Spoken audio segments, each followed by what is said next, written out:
Merci beaucoup d'avoir répondu présente pour cette présentation. On a vraiment la chance que Benoît ait accepté de faire cette petite présentation-là. Ça va plus être des questions un peu générales sur la place de l'IA, puis en particulier de l'IA générative dans la recherche en psychologie là, adaptée. Donc, c'est pas forcément un tuto très pratico-pratique, c'est pas l'objectif pour l'instant, mais c'est plus de voir un peu les questions, puis potentiellement vous êtes concernés par ça dans nos pratiques actuelles. Donc, c'est vraiment quelque chose d'assez ouvert. On va essayer de restreindre aussi au niveau temporel, puisqu'il y a des enjeux d'emploi du temps pour la suite. Mais on va avoir à peu près là 1 heure, grosso modo, devant nous. Puis je vais laisser Benoît se présenter. Mais un grand merci à lui d'avoir accepté de faire ça. Puis merci à vous d'être présent. Oui, vraiment, merci à vous d'être présent, exactement. Oui, je vais me présenter, Benoît Plante. J'ai proposé ça par intérêt, mais mettons mes chapeaux, parce que bon, je porte un chapeau avec le Césame comme conseiller au Césame. Je porte un chapeau d'étudiant au doctorat en psychologie ici au PhD Recherche. Puis, je porte un chapeau au niveau de la recherche aussi comme coordonnateur au GRIN slash aussi CDF là, au niveau de coordonnateur scientifique là-bas. C'est un peu mes trois chapeaux. Pour ce qui est de l'IA, en fait, je ne me positionnerai pas comme un expert. Je sais pas, puis, que je parle un peu avec Guillaume, je pense que présentement, quelqu'un qui veut se positionner comme un expert de l'utilisation de la chose, à la vitesse que ça évolue, ça serait un peu manque un petit peu d'humilité. Il y a des gens qui sont spécialistes de tout ce qui est en arrière, puis c'est pas ce qu'on va parler aujourd'hui de toute façon, là, en tant que ça. C'est très compliqué pour tout le monde, même pour les gens qui sont des développeurs. Fait que c'est un petit peu ça. Avant de commencer, moi, j'aimerais juste savoir à qui je m'adresse un petit peu. Tu sais, vos bacs au niveau cycle supérieur, êtes-vous en psycho, êtes-vous pas du tout à l'université, puis vous êtes déjà passé, je sais pas où. Fait que, c'est rapidement qui est au niveau de bac. Allô? Désolée. Ben non, c'est pas grave. Oui, j'ai compris, les locaux sont un petit peu difficiles. Je trouvais que le cours sur la matière systémique, c'était pas pareil. Est-ce que toutes les autres, vous êtes au cycle supérieur? Oui, OK. Fait que vous êtes dans des programmes, oui?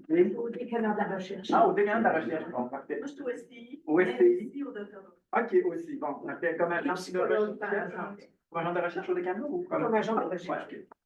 Parfait.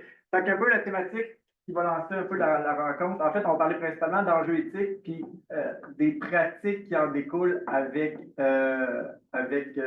les enjeux. Donc, comment on pourrait potentiellement impliquer l'IA dans nos recherches, comment on peut le faire, c'est quoi les guides qui existent déjà pour nous guider, autant au niveau des institutions en tant que telles, l'université, les décanats dans le cas, ou les fonds, ceux qui font des demandes, ben, vous êtes ceux qui sont au premier cycle, vous pourriez faire des demandes même au cycle supérieur de subventions, plus de bourses que de subventions à votre niveau.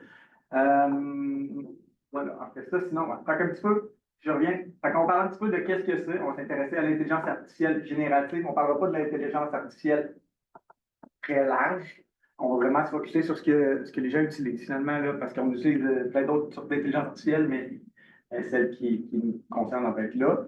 On va parler un petit peu de c'est quoi comment ça peut être un outil dans la recherche, les enjeux éthiques généraux d'utilisation, les politiques institutionnelles sur l'utilisation de l'IA en recherche, les enjeux plus autour de la confidentialité, sécurité, finalement, les positions des revues scientifiques, parce qu'on fait de la recherche, idéalement, on veut la publier quelque part, puis ben, les revues nous guident un petit peu dans tout ça. Je te vois comme plein, il y a des choses que vous voulez qu'on parle, que je ne parle pas. Première question, en fait, puis... allô? Ça va bien? Ça va. Qu'est-ce que c'est pour vous l'IA générative? On a une définition quelconque, quelqu'un qui est prêt à se lancer? Oui. L'intelligence artificielle, créer du contenu, notamment le texte, l'audio, vidéo, et tout ça. C'est ça. Fait qu'il génère quelque chose de nouveau. Il y a plein d'outils qui existent. Un petit peu là-dessus, en fait, probablement que c'est une autre question que j'avais au début pour savoir à qui je m'adressais. Qui utilise, peu importe le contexte, là, que ce soit recherche ou pas, les intelligences artificielles actuellement? OK. Puis qu'est-ce que vous utilisez? ChatGPT, ouais. Des applications qui OK. Consensus ou Science-Base. OK. Ouais. Oui? Des applications pour des images. Oui. OK. J'imagine que c'est juste une personne qui a nommé ChatGPT, mais c'est souvent quand même l'outil le plus utilisé. Qui paye pour l'utiliser? OK, quand même. Il y en a juste 4, mais ouais. Je pense que c'est de moins en moins, il y a de moins en moins de différences, mais il y a encore quand même des défaites. Pour ceux qui ne payent pas, il y a quand même des limitations qui peuvent être assez importantes des fois. Ceci étant dit, ça ne veut pas dire que vous devez payer. Fait que oui, la réponse initiale de se dire on parle d'intelligence générative quand ça peut créer du nouveau contenu. Puis tu sais, les IA plus traditionnels qu'on peut utiliser, puis qui sont utilisés en recherche, qui ont déjà été utilisés aussi, ou qui sont plus des modèles prédictifs, là, qui sont moins, on pose une question puis ils nous donnent quelque chose. Ça va être là, on va faire apprendre sur le stock. Ben, Google Maps, c'est quand on lui demande de faire un chemin entre A et B, ben, c'est ça qui fait grosso modo, là, il génère la probabilité du chemin qui va être le plus efficace pour vous.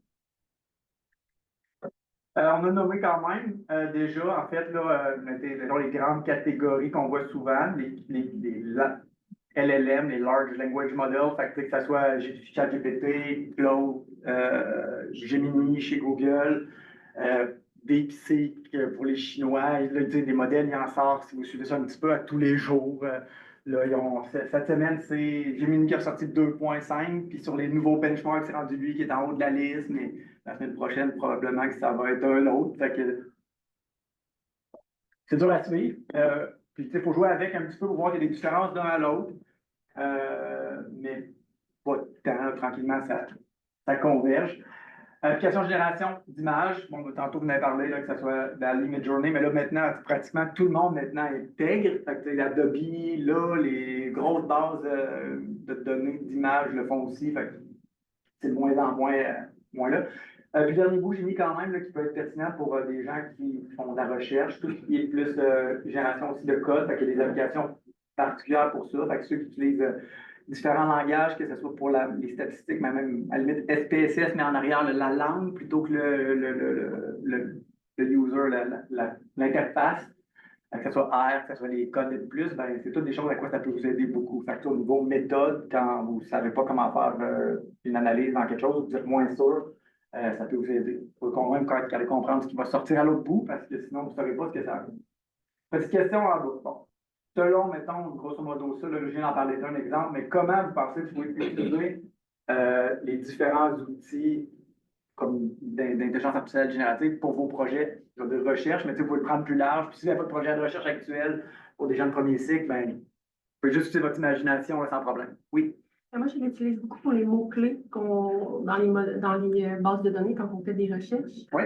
À un moment donné, j'ai comme plus d'idées c'est quoi les autres synonymes. Fait que des fois, ça peut aider à nous donner des mots-clés. Oui. Ou aussi dans Excel, des fois, il y a des formules un peu les si pour les cases et tout ça. Ça m'aide aussi maintenant. Ben, je l'utilise beaucoup pour la programmation, mais aussi quand j'écris des textes un peu comme un superviseur, là, dans le sens que je demande de commenter ou j'argumente avec ChatGPT surtout là, pour trouver des idées, générer des choses. D'autres, oui. Création de schémas, par exemple, pour des illustrations, que ce soit en cours ou en recherche. Oui. Moi, déjà, quand je cherche comme des définitions du contenu, ben, j'aime beaucoup, mettons, avec Sciencebase puis Consensus, trouver comme des articles scientifiques qui auraient ce que je veux. Puis souvent, ils mettent la définition. Puis là, je vois celle qui est plus dans ma ligne à moi, fait que je vais lire plus cet article-là. C'est sûr que, bon, ils n'ont pas tous les articles scientifiques, mais je trouve ça intéressant en recherche. J'utilise beaucoup ça pour. Est-ce quelque chose que ça vous dit quelque chose quand on parle de ces types d'outils-là? Oui, pour la plupart. C'est un peu comme Elicit. Elicit? Ben, Elicit, c'est plus pour mettre des citations. Ouais, c'est ça. Tu peux chatter avec l'article scientifique. Ah, OK. Comme si tu lis un article, tu peux parler. Mais tu sais, tu peux faire la même chose avec ChatGPT. Ouais. C'est juste que ces modèles-là sont entraînés encore plus précisément sur du contenu scientifique. C'est ça, tu n'as pas de problème de droit d'auteur parce qu'ils ont déjà. Parce que si tu as un livre que tu scannes, tu mets dans ChatGPT, ben Fait que oui, ça, des bons exemples. Je vais en faire quelques-uns rapidement. Bon, ça, c'est la question. Fait que vous l'avez nommé, générer des idées, hypothèses. Fait que l'IA, ça peut vous aider à rapidement, mettons, par exemple, vous pourriez donner quelques articles scientifiques, puis il demander de vous aider à trouver des gaps dans la littérature. Fait que il va aller voir des conclusions, qu'est-ce qui en ressort, puis il va pouvoir faire vous aider là-dedans. Fait qu'au niveau de tout ce qui est plus générer des idées, des hypothèses, ben, comme tu dis, un petit peu rebondir avec aussi, aller chercher des idées qui sont quelqu'un d'autre. Fait qu'on peut avoir je sais pas, un superviseur de thèse à temps plein à côté, mais un peu dans ce type-là. Création d'outils, générer automatiquement du matériel expérimental. Fait que, des fois, des questionnaires à échelle. Il y a de plus en plus d'articles scientifiques qui sortent, qui utilisent l'intelligence artificielle pour choisir des items, par exemple, quand ils développent des nouveaux outils psychométriques. Puis, c'est relativement satisfaisant ce qui arrive comme résultat là, dans leur présentation. Il faut tout le temps garder en tête qu'actuellement, quand on fait la littérature scientifique sur l'IA, ben, déjà très en retard. Là, parce que pour ceux qui sont expérients, pour les professeurs, entre le moment où on a nos données puis c'est publié, c'est ça. Il y a du temps qui s'écoule entre les deux. Le premier chat GPT, c'est une Novak. Le premier qui a été sur Internet qu'on a tous pu utiliser, si je ne me trompe pas, c'est novembre 2022. Fait que depuis ce temps-là, il n'y a pas tant de temps que ça dans le cycle de la publication d'un article. Fait que, quand ça dit c'était bon, ben, c'est probablement encore plus efficace maintenant, clairement. Un exemple de chose, c'est que pas si longtemps, il ne cherchait pas sur Internet, il cherchait juste dans son modèle à lui, ce qu'on y avait fourni. Ben, depuis quelques mois, il cherche sur Internet, donc il a accès à tout ce qui est là finalement. Par exemple, tu crées des stimuli visuels auditifs pourrait aussi être quelque chose qui pourrait être fait, par exemple. Analyse de données, on en a parlé tantôt, mais ça peut être autant quantitatif que qualitatif. Quantitatif, c'est une des premières choses quand même que ChatGPT a mis. Là, il y a comme ce qu'il appelle des GPT. Un des premiers, c'est un outil d'analyse statistique. Là, il est comme 100% intégré, ça fait longtemps. De façon générale, vous pouvez avoir assez confiance au niveau d'une analyse quantitative dans un ordinateur. Là, quand on le demande à SPSS, c'est quand même un ordinateur aussi qu'on demande. Qualitative, ben, il y en a ça s'intègre de plus en plus. Atlas TI, moi, c'est pas mon domaine. Il y en a qui font plus des analyses quali ici, on a dit, ouais. Mais Atlas TI a intégré récemment, par exemple, en fait, ce qu'il fait, c'est qu'il prend ce qu'on lui donne, grosso modo, il l'envoie à ChatGPT, l'analyse se fait, ça revient. Fait que, il travaille d'une certaine façon, mais il paye ChatGPT comme modèle, ce qui est le cas de beaucoup de monde.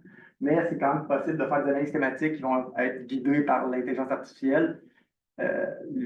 Autant pour les deux, l'humain est important. Là, je pense que ça va être là tout le long de la présentation.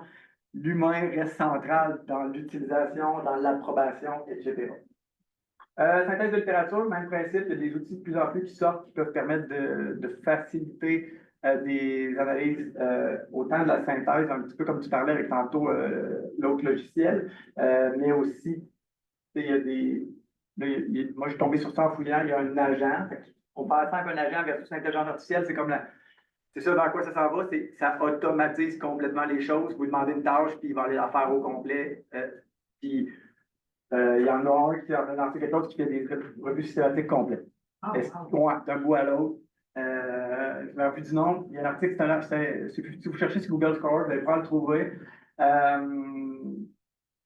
C'est ça. C'est vers là que ça s'en va. Ça va avoir longtemps. Faire une méta-analyse qui prenait des mois et des mois va prendre probablement des jours et des semaines. Finalement, amélioration de la communication, en fait, vous l'avez nommé tantôt, l'utiliser pour aide à l'écriture ou écrire. Là, mettons, il y a quand même, ça peut écrire un texte pour vous, là, on ne se le cachera pas, ce qui n'est pas recommandé. Il peut quand même avoir des erreurs et compagnie. Vous êtes quand même mieux d'écrire et de vous aider. Je n'ai pas dessus, mais en bas, j'ai le lien vers une étude récente qui a démontré en fait que des produits, quand vous produisez des abstracts, donc vous soumettez votre article complet, puis vous demandez de produire l'abstract en fonction des normes, par exemple du congrès ou du colloque, bien, quand il est présente à des humains pour faire la différence, il arrive à faire, puis ça date de GPT 3.5, il arrive à faire une différence quand même, pas à 100%, il y a quand même, je pense, comme 68%, on est quand même proche on n'est pas si loin d'un 1 sur 2, où on serait dans pure chance. Puis, mais quand il analyse aussi la qualité est assez similaire. Il ne trouve pas de différence significative quand tu rates la qualité. Fait que, voilà. Fait que ça demande à quel point ça peut faciliter quand même en 3 secondes un abstract de fit. Enjeu éthique. Bon, maintenant, on va parler un peu de ce que ça peut faire. C'est merveilleux, mais on est en recherche, on a quand même un cadre à respecter. On ne peut pas juste faire comme on veut puis utiliser ça à 100%. Qu'est-ce que vous pensez que c'est les enjeux éthiques? Puis là, la prochaine diapo va être plus éthique, très macro. Qu'est-ce que ça implique? C'est ça qu'il faut que vous ayez en tête. Oui. Tu sais, moi, je reviens quand tu disais, mettons, ChatGPT qui analyse les données quali. Oui. Tu sais, souvent, mettons, ça va être des entrevues ou des interviews qui parlent de sujets quand même sensibles à certaines personnes. Fait qu'on ne peut pas nécessairement juste donner ça au logiciel parce qu'au niveau de la confidentialité. Oui. La confidentialité, oui. Au niveau de la recherche, entre autres, oui, c'est très important. Il y a d'autres points qui vous viennent en tête? Oui? Propriété intellectuelle. Oui, propriété intellectuelle, exactement. On ne le cachera pas, ChatGPT, c'est un gros triton. Il a volé à peu près toute l'information à tout le monde. Fait que, voilà. Je vais vous partager, le lien il est dans la présentation à qu'on clique. Vous savez, la bibliothèque ici, c'est une infographie qui vient d'ailleurs, mais tu sais, c'est plus large, mettons, quand on regarde les enjeux éthiques. C'était la première en haut, on en parle de plus en plus quand même, l'impact environnemental. Aujourd'hui, on ne parlera pas longtemps de ça, oui. Ça, il y a une nouvelle recherche qui est sortie dernièrement. Je ne sais pas si tu l'as vu. Probablement pas. Apogee qui contrevient tout ce qu'il disait, la recherche qui disait que c'était 10 fois plus. Oui. Finalement, c'est faux. OK. Ça s'avérait faux, ça fait peut-être un mois. OK. Fait que là, ils sont en train de tout essayer de retirer les faux articles, mais comme tu parlais tantôt, tu sais, les bases de données des AI sont vieilles, mais si tu leur demandes, ils disent encore qu'ils sont 10 fois plus énergivores, mais ça ils sont en train de tout changer ça. Mais on ne peut pas imaginer que, particulièrement si tu l'utilises comme un moteur de recherche, c'est sûr que quand on tape une question qu'on pourrait avoir avec Google normal, on est clairement plus énergivore. Non? Non, c'est ça qui vient de contre. Mais c'est pas 10 fois, je comprends, mais je peux pas croire que. C'était 10 fois. Oui. Mais là, c'est l'équivalent. C'est l'équivalent. 0,3 Wh, puis Google, c'est 0,29 Wh. Donc, on parle de. Mais c'est la recherche, c'est Apogee qui l'a fait en février 2025. Puis ils ont refait la méthode, ils ont tout testé. Puis tu demandais, mettons, fais-moi une affaire sur Napoléon. Puis ça arrivait. C'est sûr que si tu fais une recherche là, de deep search, là, c'est une autre chose. Mais Google, pour faire ça, tu fais 40 fois ça. Oui. Fait que ça, c'est vraiment la nouvelle affaire qui vient juste de sortir. Là. Intéressant. Sinon, les points, des fois, il faut garder en tête, particulièrement en psycho, ça reste que les billets de façon générale, il y a quand même des billets dans l'IA parce qu'il y a des billets de données qui sont utilisés en arrière pour nourrir, que ce soit occidental, que ce soit des modèles que la science a décrit par des hommes jusqu'à maintenant. Tout ça, il faut quand même le garder en tête. Ça ne se reflète pas nécessairement tout le temps dans tout ce qu'on fait avec l'IA, mais savoir que ça existe, savoir qu'utiliser l'IA, c'est aussi quand même.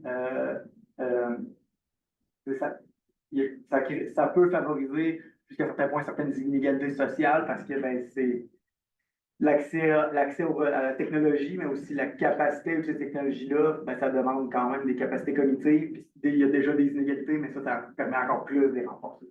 Ça, c'est vrai, c'est intéressant, si vous y allez sur la bibliothèque, il explique un petit peu plus chacun de ces points-là au niveau de ta conception, comment on l'utilise, puis ce que ça implique pour le futur. Mais on va porter plus à la recherche, mais je trouve ça intéressant quand même de couvrir rapidement ça. Politique institutionnelle et éthique concernant l'IA. Vous, au décanat, vous êtes avec le décanat de la recherche. Bon, fait que là, comment on va pouvoir soit nourrir, soit nous dire qu'il y a quelque chose que je ne sais pas ici. Moi, je ne suis pas la meilleure. Pas avec l'éthique. Vous êtes proche de l'éthique ou pas comme agent de recherche de proche de l'éthique? Moi, je suis arrivée en janvier. Ah, OK. Il y a des choses que je ne sais pas. Beaucoup de choses que je sais. En fait, moi, ce que j'ai fait dans le cadre de cette présentation-là, c'est que j'ai écrit au comité d'éthique. Donc, c'est qui m'a répondu gentiment qu'en fait, ils ont une position, mais qui est neutre, puis qui est celle d'être prudent. Fait que, insiste sur en fait, dans leur courriel qui me revenait, c'était ils ne prenaient pas position. Hein? Pour ou contre l'utilisation. Puis, il n'y a pas encore de. C'est du cas par cas. Fait qu'il n'y a pas de façon claire de comment ils veulent qu'on inclue ça dans notre certificat éthique parce que il faut le mettre dedans si on veut l'utiliser. Puis c'est du cas par cas. Fait qu'il insiste, par exemple, que c'est l'importance d'une évaluation rigoureuse des risques éthiques associés à l'utilisation afin de protéger les droits et le bien-être. Fait que ça, c'est la grande politique quand même d'éthique qui s'applique à tous les projets. Puis de s'assurer d'avoir un consentement. Oui. Quand tu parles d'utiliser justement en lien avec l'éthique, est-ce que c'est un peu comme elle disait de donner les données, mettons, à ChatGPT pour qu'il aide à analyser ou c'est plus dans l'écriture ou dans. Oui, l'écriture, en fait, l'écriture, tu devrais dire, par exemple, de la certification ou en Ouais, général? ben, tu sais, dans ma tête, écriture, ou mettons, rechercher des articles à l'aide de l'intelligence artificielle. Ça les touche pas. C'est ça concerne Non, pas l'éthique. en fait, c'est plus, par exemple, il y a des outils qui existent pour la transcription automatique. Fait que si tu fais du Cali puis tu as des heures de texte à faire, ben peut-être que ça serait pertinent de mettre de quoi, mais il va falloir que tu avertisses tes participants, parce que le point 2, constamment libre, éclairé, continu de l'utilisation, il faut qu'ils soient au courant que ça va aller, que les données vont aller dedans. Ton plan de gestion va falloir, de gestion des données va falloir qu'ils tiennent compte de tout ça. Donc, on va le nom aussi, mais c'est où est le serveur, comment les données sont cryptées, sont-tu cryptées avant, pas, c'est jusqu'où ils veulent qu'on, par exemple, on aille, c'est un petit peu ça que le comité d'éthique ne va pas dire, c'est jusqu'où il faut que ça aille comme niveau d'information. Mais non, l'utilisation, on va parler un petit peu, les revues vont nous guider un petit peu plus sur comment l'utiliser, parce que rendu là, on est plus en train d'écrire pour la prochaine étape. Sinon, ben, il y a des principes d'utilisation de l'IA qui sont disponibles pour la communauté, autant étudiante. En fait, il y en a un qui est pour les étudiants, il y en a un qui est pour les membres de l'université haute, là, donc tout le monde qui est payé par l'université finalement, qui sont très génériques. Puis en fait, c'est un petit peu le point suivant. J'ai fait le tour après ça en me disant, je vais aller voir d'un comité d'éthique de recherche ailleurs, il m'a soutenu au Québec. Puis, tu sais, il n'y a rien de clair pour ce volet-là. Donc, comment intégrer ça dans ta demande d'éthique pour aller à la prochaine étape? Les universités, il n'y a pas de comité qui ont statué vraiment clairement. Par contre, toutes les universités ont adopté à peu près une politique d'IA, un peu comme nos principes ici, qui sont assez similaires d'une place à l'autre. C'est pas tellement pas de gros bon sens, mais sont les principes, des principes d'éthique généraux qui s'appliquent. Éthique, bon, tu parles tout le temps d'éthique et d'intégrité, donc il faut respecter, souligner l'importance cruciale de l'éthique et de l'intégrité dans l'utilisation, garantissant que les recherches respectent nos normes. Fait que dans le fond, oui, il faut utiliser l'IA, mais il faut respecter toutes nos politiques éthiques. Mais les politiques éthiques ne parlent pas nécessairement encore d'IA. Garder l'esprit critique, se former, il y a tout le temps un petit peu cette notion-là aussi des politiques, des universités, de s'assurer qu'on est là-dedans. Puis transparence dans l'utilisation. Donc, si vous utilisez l'IA pour un projet, puis là, dans les universités, c'est plus large. Donc, si vous l'utilisez dans des projets qui ne sont pas de recherche, aussi, normalement, vous devriez être transparent avec la personne à qui vous plus ou moins l'envoyez. La réalité, c'est qu'on ne dira pas à tout le monde, j'ai repassé mon message, mon courriel dans ChatGPT pour la reformulation. Il y a une limite de transparence. Puis, tu sais, je n'ai pas mis lien finalement, je me suis pas posé la question, mais si vous cherchez, l'Université de Montréal est le seul que j'ai vu qui ont un document qui vise la production de mémoire et de maîtrise en lien avec l'utilisation de l'IA générative. Fait que, tu sais, c'est quand même le même point qui reviennent, mais tu sais, c'est juste que c'est appliqué à, par exemple, des étudiants SecSup, disant, ben, vous devriez aviser votre superviseur de thèse que vous allez l'utiliser, comment vous l'utilisez. C'est les mêmes points qui reviennent, transparence, etc., mais clairement appliqués c'est ça, au processus d'écrire une mémoire ou une thèse. Fait que si ça vous intéresse, si vous cherchez une ligne directrice intelligence artificielle, c'est supérieur, ça va sortir assez rapidement. Politique des fonds. Là, il y a le logo du FRQ, mais en fait, parce qu'initialement, ma diapo était juste FRQ. Puis en revenant, ben, ça ne change pas grand-chose, le FRQ ou les trois conseils. Au bout de la ligne, c'est assez similaire. Dans les deux cas, ils n'ont pas une politique dédiée c'est plus des guides d'utilisation. Dans, mettons, une demande de subvention ou de... En fait, ils parlent de subvention seulement, mais je pense qu'on peut prendre pour acquis que si vous demandez une bourse, vous pouvez respecter, avoir la même ligne dans la tête puis vous allez à la bonne place. Ils peuvent utiliser l'IA générative aux différentes étapes. Fait que ça peut être structuration, recherche, révision, résumé, traduction. Les candidats doivent garantir l'intégrité et l'originalité du contenu des demandes. Fait que, il faut que ça soit... Lui-même prend l'entière responsabilité de ce qui en ressort. Vous pouvez pas... C'est ça. C'est vous, même si vous l'utilisez pour faire des... Peu importe c'est quoi, eux, ce qui évalue, c'est votre demande. Fait que vous êtes responsable de la demande. Puis reconnaissance des contributions, ben, si vous l'utilisez normalement, il faudrait le citer. Fait que, quand on utilise l'IA, puis ça va être ailleurs, il faudrait le citer. En fait, puis là, le FRQ un peu moins, mais les trois conseils, il y a l'énoncé le PT, l'énoncé politique, d'éthique canadienne. Ce sur quoi tous nos comités, nos comités d'éthique se basent. Le doigt, c'est le PTC2, c'est ça, ouais. Puis, en fait, c'est ça, ça n'a pas été mis à jour pour tenir compte de l'éthique. Fait qu'il y a comme une page à côté qui dit oui, oui, vous pouvez utiliser l'intelligence artificielle en autant que ça soit cohérent avec la politique d'éthique. Fait que c'est les mêmes principes qui s'appliquent. Bon, on parlait tantôt de confidentialité de sécurité. Je pense que c'est un point qui est assez central. C'est clair que ben, c'est déjà très demandé par nos comités. Si vous déposez des projets, savoir comment vous allez garder des données, combien de temps, où, s'il y a des données sensibles, pas sensibles. En lien avec ça, confidentialité, sécurité des données, quels sont les éléments importants pour choisir, d'après vous, un outil d'IA? Qu'est-ce qui peut faire qu'un va être mieux qu'un autre? Oui. Ouais, en fait, moi, je trouve que Oui. c'est leur analyse. Oui. Souvent, quand c'est gratuit, c'est le produit.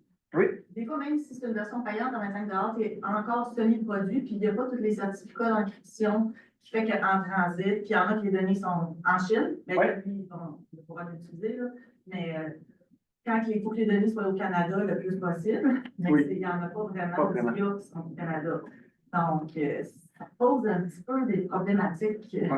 Mais il y en a qui sont super sécurisés, comme ChatGPT, la version Team, là. C'est sécurisé. Copilot à l'UQTR, tout le monde l'a. Il est gratuit. Il est sur OpenAI aussi. Puis il est super sécurisé. Vous avez le multifacteur. Fait que moi, ce que je vous suggère au STI, c'est Copilot. Quand les chercheurs viennent me voir, parce que moi, je suis aussi en recherche, en fait, c'est moi qui s'occupe de l'informatique en recherche. Puis je leur dis tout le temps, prenez Copilot quand vous n'êtes pas certain de la confidentialité. Quelque chose qui est sensible. Non, ça peut être des liens en local. Oui, de plus en plus. Oui. Oui. Ça demande par contre des compétences et des connaissances que la grande majorité des gens et des machines que les gens n'ont pas aussi.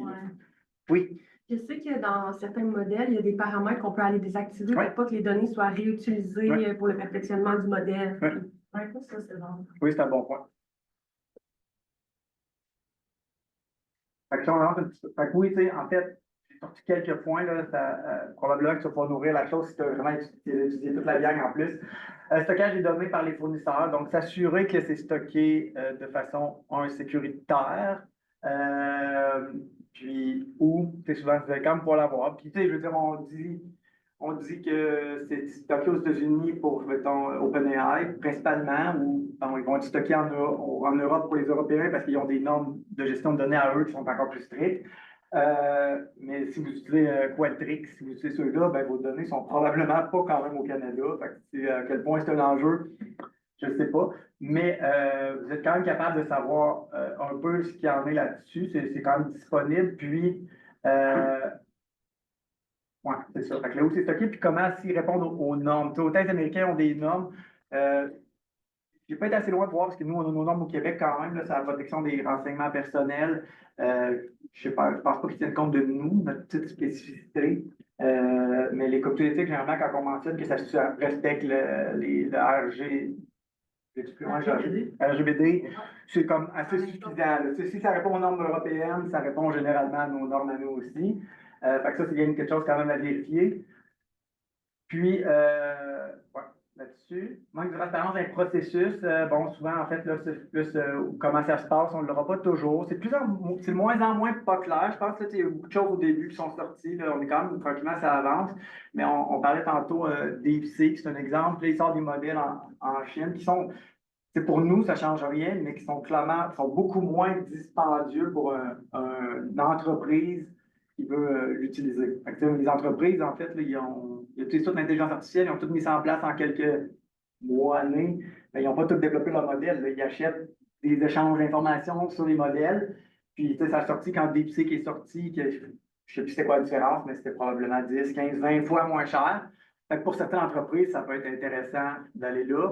Pour nous qui sont dans le monde de la recherche, c'est pas une bonne idée. C'est pas toujours clair, quel modèle et quel modèle utilise en arrière. Faire des recherches parfois. Fait que, ça, c'est quelque chose à bien s'assurer. Si Atlas TI, je parlais tantôt, c'est mentionné, c'est clair, il envoie les informations, mais avec OpenAI. Mais des plus petits joueurs qui s'installent, qui essayent de prendre leur place dans ce marché-là, pourraient être tentés d'aller vers des modèles moins fiables un petit peu. C'est pas tout le temps aussi clair. Là. Quand tu parlais de crypter pour mettons, votre information, oui, on l'envoie, puis elle peut être sensible, mais elle n'est pas supposée transiter telle qu'elle. Elle est encryptée. Fait que si quelqu'un jamais prendre ton information, tu ne sais pas qu'elle savoir c'est quoi. Ça, c'est une mesure de sécurité. La majorité des modèles l'ont. DeepSeek, tantôt, je vais faire un petit peu une comparaison. Tu me dis qu'il y a des choses qui sont rajoutées. Mais il y a des modèles comme ça qui manquent d'informations. C'est pas clair. Vulnérabilité. Encore là, je prends cet exemple-là parce que récemment, quand ça a sorti en février, ben, il y a tout le temps des benchmarks, des mesures pour savoir si un modèle est sécuritaire ou pas. Il répondait super bien, il coûte pas cher, il donne les bonnes réponses, mais quand les gens de cybersécurité testent le modèle, ben, ils passent à travers comme si c'était une passoire. Fait que voilà, il coûte pas cher, puis il vous répond, mais il n'est pas là-dessus. Finalement, ben, au niveau des lois de la protection, on en a parlé un petit peu. Là, dans le fond, il va y avoir des différentes juridictions avec les serveurs où ils sont, puis ils vont respecter les lois qui sont. Bon, ça le disait, comme de plus en plus, si tu veux faire des affaires, ils vont être sécurisés. Personne ne veut gérer. Copilote est sécurisé, il fait des entreprises. ChatGPT veut des entreprises, mais ils n'ont pas le choix de respecter ça. Mais par exemple, quand on lit la politique de DeepSeek encore, on est hébergé en Chine et on respecte les lois de la Chine. C'est à peu près ça la ligne, de leur politique de confidentialité des données. Fait que nous en loin. En fait, je vais vous montrer justement une comparaison. Au niveau de la sécurité, bon, ben, je l'ai nommé, mais mettons, les données sont stockées sur les serveurs d'OpenAI qui sont généralement soit aux États-Unis, soit pas des fois en Europe pour respecter leurs normes. Mesures de sécurité, cryptage, de l'autre côté, ben, pas, en fait, aucune référence. Ça ne veut pas dire qu'ils n'en font pas, mais ils ne l'expliquent pas et ils ne mettent pas de l'avant.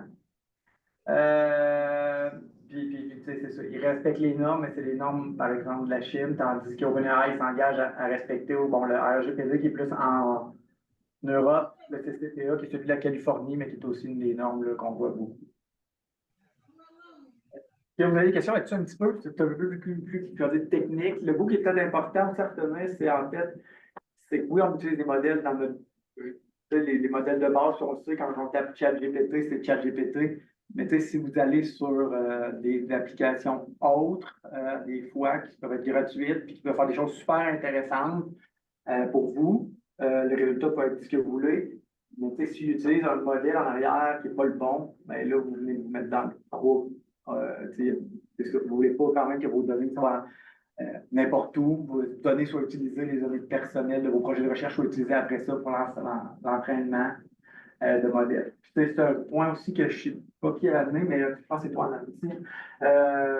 ChatGPT, le modèle gratuit, c'est vrai, je pense qu'il y a Claude qui est différent, qui est le seul qui de base n'utilisera pas tes données d'entraînement pour l'entraînement. Les autres modèles vont le faire. Par rapport pour Teams, celui de Teams et l'entreprise, qui est comme ceux que le ChatGPT le fait automatiquement pas, mais sinon, il fait faut que vous ayez des paramètres, puis dire je veux pas que tu prennes mes données puis que tu les utilises pour entraîner d'autres choses. Fait qu'il y a comme une responsabilité qui est sur nous d'aller. Mais selon ce tableau-là, puis si oui. on désactive justement la collecte de données, Oui. est-ce qu'on pourrait considérer que de base, ChatGPT vraiment sur son site, là, pas par un intermédiaire, serait quand même sécuritaire à utiliser? Oui, mais, mettons, mon bémol là-dessus, c'est que là, mettons, on parle de recherche pour recherche, tu n'as quand même pas plus le droit de mettre tes données dedans parce qu'il est sécurisé. C'est-à-dire que ton certificat éthique ne te permet pas de faire ça. Ton participant n'a pas consenti à ce que ses données soient utilisées de cette façon-là. Fait que oui, mais ça ne veut pas dire que tu peux faire ce que tu veux comme tu veux dans le domaine de la recherche. De manière générale, de toute façon, la ligne, c'est toujours pareil, c'est que quand c'est des données qui concernent des personnes, là, au mieux, ça ne va sortir jamais de votre ordinateur, entre guillemets. Après, l'enjeu, c'est que pour tout ce qui est écriture, c'est pas très grave. Tout ce qui est aide à la rédaction, etc.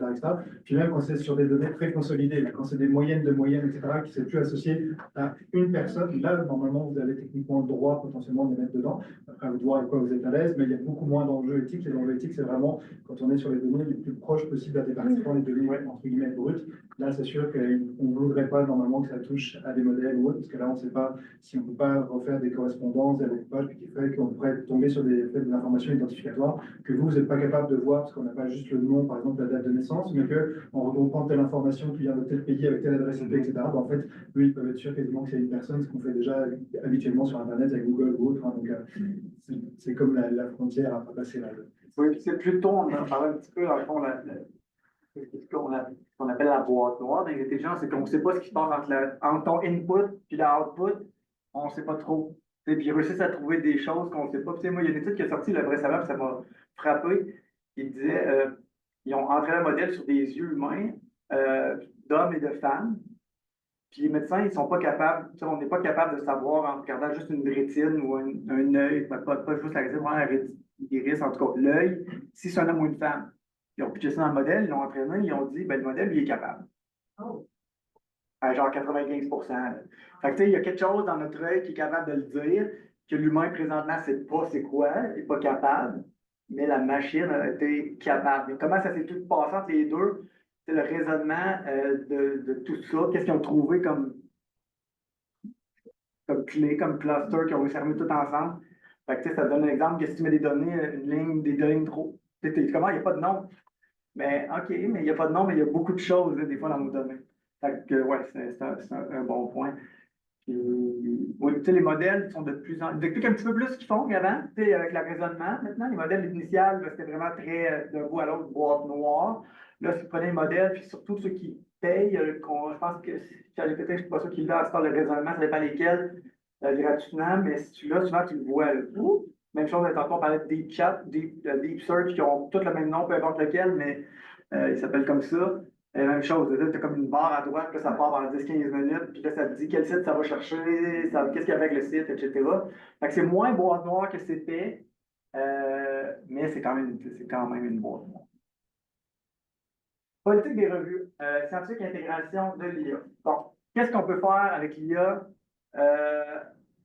pour un article qu'on voudrait publier? Comment on peut l'utiliser là-dedans? Partez de zéro, là, vous avez vos données. On part de zéro à la limite, là, parce que le processus part là. Vous avez collecté vos données. On va dire, il n'y a pas eu d'IA jusqu'à ce moment-là. Là, on a vos données. Je m'assois devant mon ordi. Là, bon, j'ai un projet, je veux répondre à des questions, puis je vais arriver à la fin avec un article que je vais soumettre. Je suis rédigé entièrement par l'IA puis je soumets bien. Il y en a qui l'ont fait. Oui, en fait, il y a deux qu'on ne sait pas.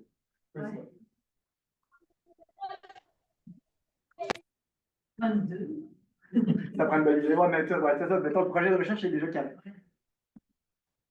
Ouais. Pas plus, non. Avez-vous le droit d'analyser vos données? Analyser nos données, on est correct? La revue va-tu dire, on peut utiliser ça pour analyser les données? Je ne pense pas qu'il y ait une politique là-dessus. Ouais. Ben, ça dépend des revues, oui. Sur l'écriture. Oui, c'est l'écriture. Fait que... De le dire. Oui. Puis, ceux que j'avais plus, c'était tu le dis, puis après, c'est les reviewers qui prennent la décision comme est-ce que c'est raisonnable ou pas. Tu peux-tu le mettre dans ta méthodologie, ça? Ou... Oui, tu pourrais le mettre, oui. On a mis comme co-auteur, mais la plupart des revues refusent. Oui, pour l'instant, c'est refusé. Non, ils ne sont pas considérés comme longtemps. Les approches des éditeurs, j'étais assez large parce que ceux qui reviennent, puis on va regarder comme deux exemples après, un petit peu de différents niveaux de précision, je veux dire, entre autres. Transparence en utilisation. Fait que, tous les grands éditeurs, peu importe lesquels, Duvier, Taylor & Francis et compagnie, ils vont tous avoir quelque chose qui va toucher. Vous devez le dire. Vous ne pouvez pas l'utiliser sans le dire. Ceci étant dit, moi, avant m'en préparant, j'ai cherché des articles récents qui respectent ça, qui le mentionnent. On n'a pas trouvé bien. Puis je ne peux pas croire qu'il y en a pas. Peut-être, comme tu disais tantôt, c'est long à publier, ça prend 2 ans, puis la plupart l'ont découvert en 2023. Oui, peut-être, ça va peut-être sortir bientôt. Responsabilité des auteurs, tu sais, les politiques sur le temps que les humains restent responsables de l'exactitude, de l'intégrité, de l'originalité, même si ça abuse de l'IA. Donc, ce qui est dans le papier, c'est vous. Il va un petit peu avec l'autre, là, reconnaissance de l'auteur, mais aucun éditeur pour le moment accepte l'IA comme auteur. Seule une personne peut revendiquer. Donc, au bout de la ligne, l'humain est responsable de son projet de recherche, de son écriture, de sa soumission au truc. Le lien qui est là, c'est une application qui s'appelle Sacrana.ai qui brague d'être le premier à avoir un article 100% IA et comme IA comme auteur. Il y a plus dans le genre de colloque congrès-ish qui visait entre autres ça. Là. Ça faisait comme partie, c'est comme accepté dans la chose. Mais ça démontre quand même qu'on est rendu à des moments où une intelligence artificielle peut partir d'un set de données puis arriver à produire quelque chose qui passe le peer review. Parce que c'est ça le bout de ça, c'est que ça a passé un peer review et que la communauté a considéré que c'était suffisamment bon pour être publiable. Où trouver des informations un petit peu, ça va varier d'un journal, d'un éditeur à l'autre, mais tu sais, ça se trouve relativement bien de plus en plus, souvent soit dans directives aux auteurs, politique éditoriale, des fois il va y avoir une section éthique de la publication, déclaration spécifique, c'est des termes que moi j'ai croisés un petit peu, ça varie d'une place à l'autre. À gauche, je vous ai mis ce qui est dit, mettons, pour les journaux APA, c'est ce qui est là, c'est relativement simple les cours. Il dit, bon, le modèle peut être utilisé pour drafter le manuscrit, mais ça doit être dit, cité, ça ne peut pas être nommé comme un auteur, comme tantôt. Bon, expression, on est responsable de ce qu'on dit, mais tu sais, ça ne dit pas plus que ça. Fait que c'est vraiment juste ça pour l'OPA. Je l'ai juste mis là pour vous montrer un exemple de quelqu'un qui en dit moins. L'exemple, l'autre, Elles et Veilleurs, là, je le résume parce que la vraie chose est beaucoup plus longue. Mais tu sais, là, c'est vraiment un peu plus clair là, de ce que vous pouvez faire ou pas faire. Bon, ça peut être utilisé seulement pour améliorer la lisibilité, le langage du texte. Donc, ça ne peut pas écrire votre texte.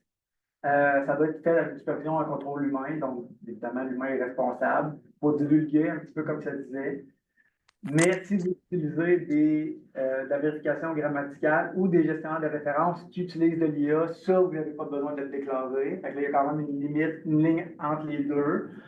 Ça peut être utilisé pour le processus de recherche, donc pour analyser, tirer des conclusions, peu importe, à condition que ça soit décrit de manière reproductible dans la section des méthodes. Fait que vous pouvez l'utiliser, mais il faut encore que ça soit cité. Fait que pour tout ce qui est d'analyse et compagnie. Puis, bon, au niveau plus image, ça dit, vous pouvez ajuster la luminosité, le contraste.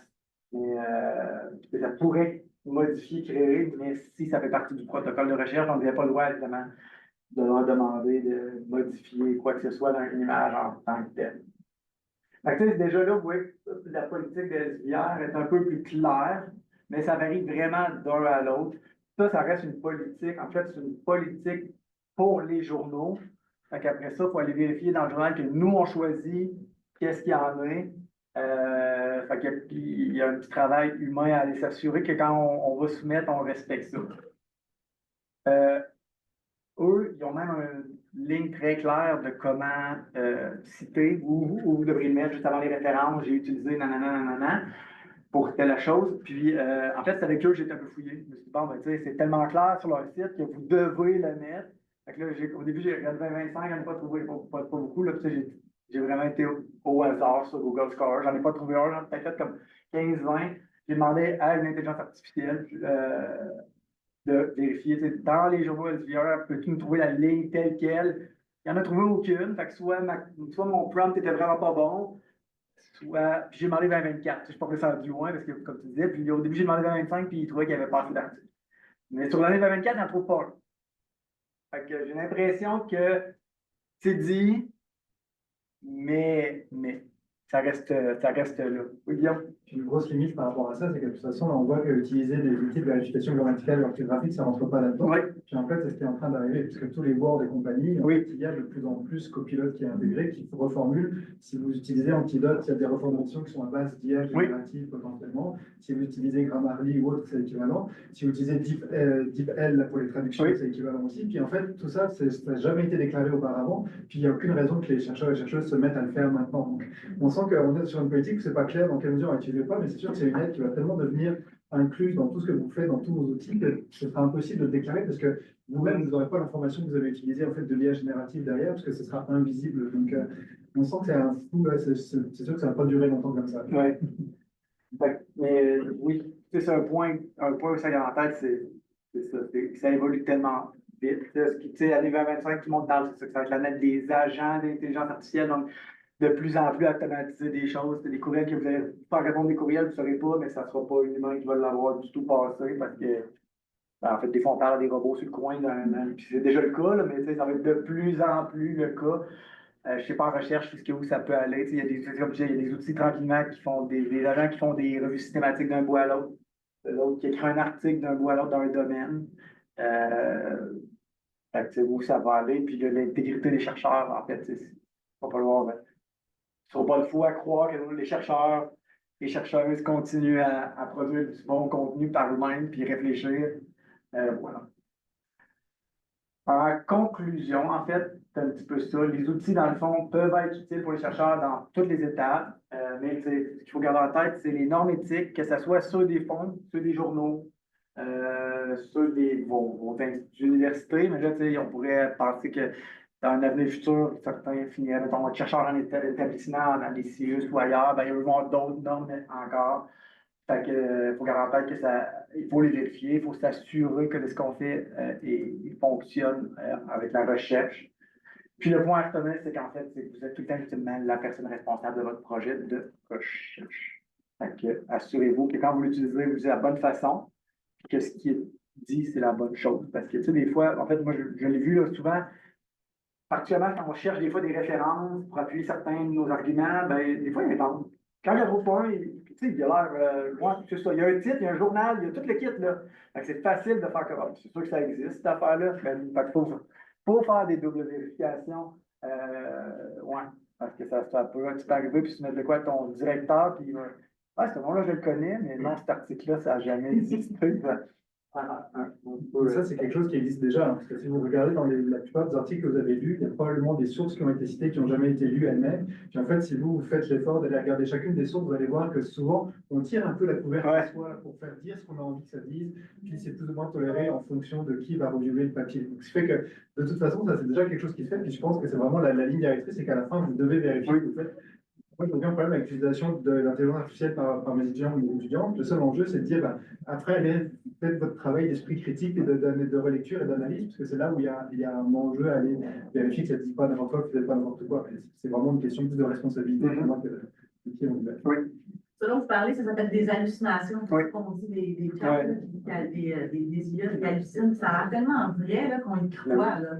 Puis ce que tu dis, j'ai un étudiant, c'est ça, il y avait 2 sources, ça n'existait pas. Surtout que les IA, en fait, ont été entraînées à halluciner, parce qu'ils ont montré qu'elles devenaient de plus en plus fallacieuses à mentir, parce que régulièrement, ils font des tests auprès d'un grand panel d'individus, puis ils disent quelle réponse vous préférez. Puis, d'une manière générale, en tant qu'humain, on préfère une IA qui nous répond qu'une IA qui nous dit je ne sais pas. Et donc, du coup, en fait, on les entraîne progressivement à aller de plus en plus vers du mensonge, parce que c'est quelque chose qu'on apprécie davantage, et donc les utilisateurs ont davantage tendance à utiliser cette source-là d'IA versus une autre, et donc il y a des enjeux financiers derrière. Donc, on alimente nous-mêmes. Il y a une technique. Si l'IA, comme l'histoire de la pizza, tu demandais à l'IA, c'est comment ça pour faire coller du fromage sur une pizza et te répondre de la colle non toxique, parce qu'il s'est basé sur Reddit, qui avait un article qui avait été très publié, parce que c'était rigolo. Et lui, il avait ça comme une source de données. Donc, quand tu parlais, aller voir les sources, là, je pense que c'est la chose la plus importante.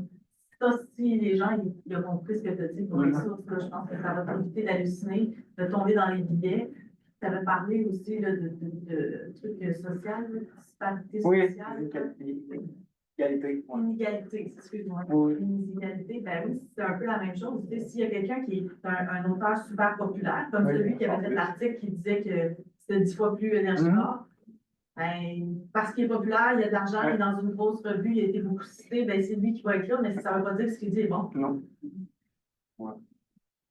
Merci beaucoup de votre attention. Si vous avez des questions ou quoi que ou discussions, on reste un peu de temps. Peut-être si on a quelques minutes, Ben on oui. va bien dans ces trucs, mais je pense que au niveau de l'intelligence artificielle, de toute façon, pour moi, l'enjeu, c'est pas tant l'utilisation ou pas, c'est normal. Puis peut-être tu posais la question de savoir si on vient continuer à faire de la pleine recherche.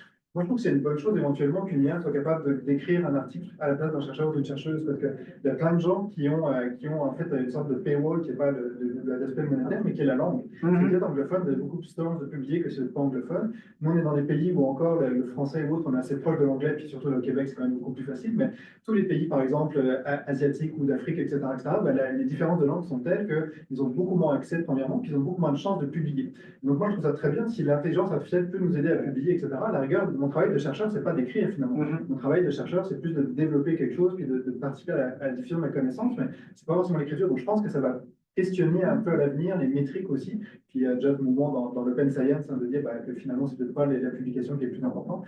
Mais je pense qu'on va arriver vraiment à plus des managers de projets. Puis on est en train de devenir de toute façon depuis longtemps puis des gestionnaires financiers que vraiment des gens qui rédigent et qui valorisent parce que c'est des tâches qui sont de plus en plus automatisées, qui sont de plus en plus contrôlées. Vous pouvez faire par quelqu'un d'autre.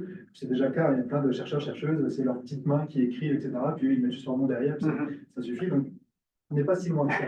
Moi, pour moi, ce n'est pas un enjeu en tant que tel, mais je suis curieux de voir si tout le monde partage cette Je pense expérience. comme toi.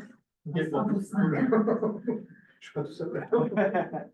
Je pense que le risque de faire ça, c'est que l'IA se renforce lui-même, puis on s'en va, je trouve que ça diminue la créativité humaine, pas personnellement, mais mettons, tu lis un article, puis cet auteur-là écrit bien, mais ça n'arrivera plus, parce que tout le monde va écrire pareil, mettons. Fait que mais combien de gens vont encore lire des articles? Parce qu'ils vont donner l'article à une IA qui va faire le résumé pour toi, donc tu vas juste avoir le résumé de l'article. Oui, ben, combien vont encore le lire? Mais c'est ça, puis tu sais, je trouve qu'il y a de l'information, puis c'est un peu, tu sais, quand on fait de la vulgarisation aussi, tu sais, c'est beau de faire de la vulgarisation résumée, mais maintenant on veut comprendre le derrière si on ne prend pas le temps parce qu'il y a plein d'autres mondes, donc faire un peu cette richesse-là de.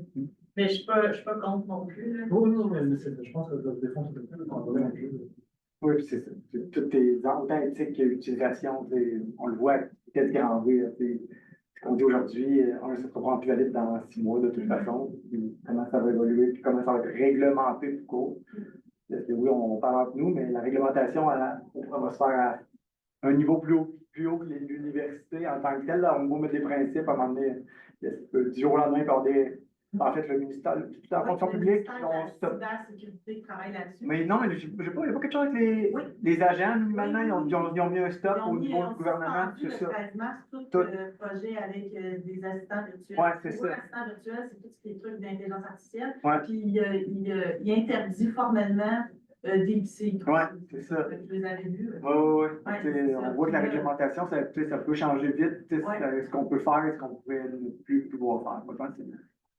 C'est étonnant parce que récemment, je suis allée dans mon cabinet de médecin, dans mon gars de médecine familiale. Il y avait une grosse affiche qui disait qu'à partir de maintenant, il allait utiliser une intelligence artificielle pour rédiger les notes des docteurs. Ouais. C'est Ici, là, au une Québec. de plus en plus. Ouais. Oui, et puis comme il y a beaucoup d'argent, le milieu médical est très investi. C'est sûr qu'en psycho, d'ici que vous ayez des aides là, pour faire vos comptes rendus, tout ça, là, vous allez attendre quelques années, mais ça va venir. Mais c'est juste qu'on ne va pas être les premiers servis parce qu'on a beaucoup d'argent. Mais ça, on est directement dans les données. C'est ça. Parce que dans le fond, tu sais, si c'est. Parce que tu peux avoir des IA qui ne sont pas génératives. Tu sais, tantôt, il en parlait. Tu sais, tu parlais des trucs statistiques, mais tu sais, s'il programme une IA qui est juste un LLM qui dit que si tu as tel mot, ça veut dire telle affaire, ben, le diagnostic qui est déjà prêt, tu sais, ton cholestérol il dépasse de 0,3, ben, tu es à risque, puis le texte va se mettre tout seul. Ils peuvent sûrement faire des trucs comme ça aussi, puis juste bien rephraser. Pas besoin d'avoir de générative là-dessus, donc ça peut être safe, mais ça veut dire quand même que ça transite. Non, tu sais, à l'interne, moi. En local, ok, c'est bon. Écoute, des groupes ils sont comme 3-4 groupes, plus avec l'Université Laval, puis ils ont eu de l'argent, puis ils ont engagé des gens. Ça s'appelle près de 10. Cerveau, le Crugef, sont une couple qui finance ça. Puis justement, eux, ce qu'ils développent, c'est tout le temps de l'interne. Mettons, ils ont développé un outil de transcription, mais ils roulent sur leur propre serveur et compagnie. Fait que, tu sais, il y a aussi quand même cette sensibilité-là. Fait que les outils à l'interne, ils existent de plus en plus aussi. Puis, le réseau UQ pourrait développer des choses que les étudiants utilisent. On est sûr à 100% que tout est fair, mais dans 10 ans. Dans 10 ans. Good, un gros merci. Merci. Pour votre attention. Merci beaucoup.